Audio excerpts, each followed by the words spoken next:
Hi, my name is Erik Smith, and this is my work, and it's basically a riff on a sentence by Welbeck, who's a French author.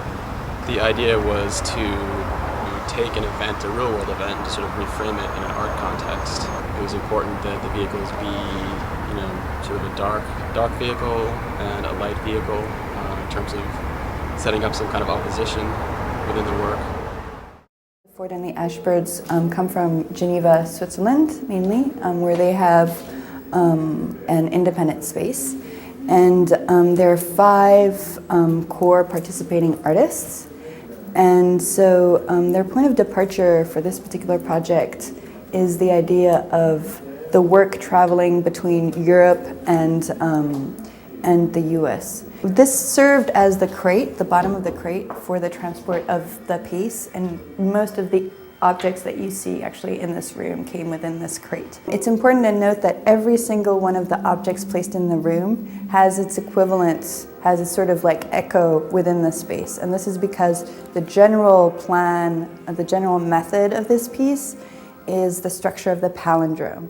So everything basically, even the pedestals are tailored so that if you look at them in one direction, you look at them in the other direction.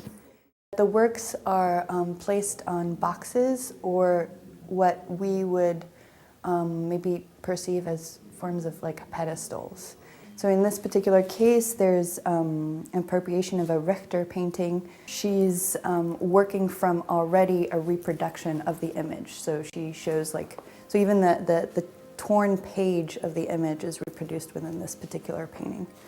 So we have like a spectrum of works, starting with like the pure abstract white surface to like plays with volumes and styles. Agathe was sufficiently intrigued by this particular article to take it as a departure point for this installation. And like typically one of the sentences is a generation with high expectations and low self-esteem.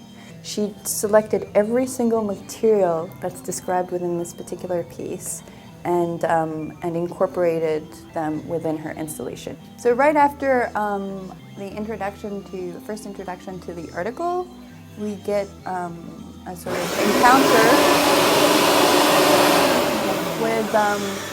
with this wreath of vacuum cleaners.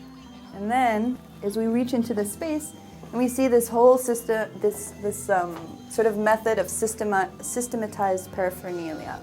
And actually, each of these wreaths has a sort of equivalent in Agathe's mind of like a different stage that we're going through. My name is Leyden Rodriguez-Casanova. The people that were visiting the space basically are handed the tools that they need to interact with the piece, in this case being a key. I guess the psychological nature of people and just self-esteem issues or whatever, where everybody has the tools they need to interact with the piece, but depending on what kind of character certain people have, some people may choose to just, bypass that way altogether. Some people may actually wonder if they do need permission to interact or enter. Some may just go straight in. And so I'm really interested in those kinds of decisions that people will be making when confronting this work. The subject matter is based on a series of disappearances, murders actually, of journalists in Russia over the past couple of years. This piece is composed of these 2 vinyl billboards describing locations where these particular journalists were murdered. Here is a sort of slide projection of these different photographs that Alix Lambert took herself on site. As Alix Lambert says, they're all about absence, because the one thing that you don't actually see present within these photographs are the journalists.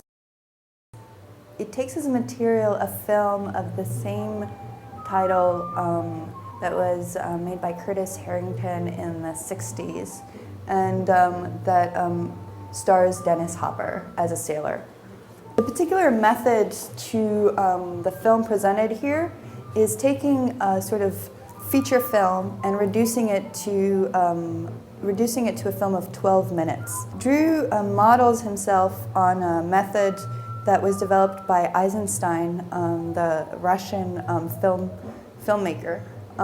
He was asked to hash up American feature films and use them as propaganda material to show, for example, how terrible the state of things was in the US at the time.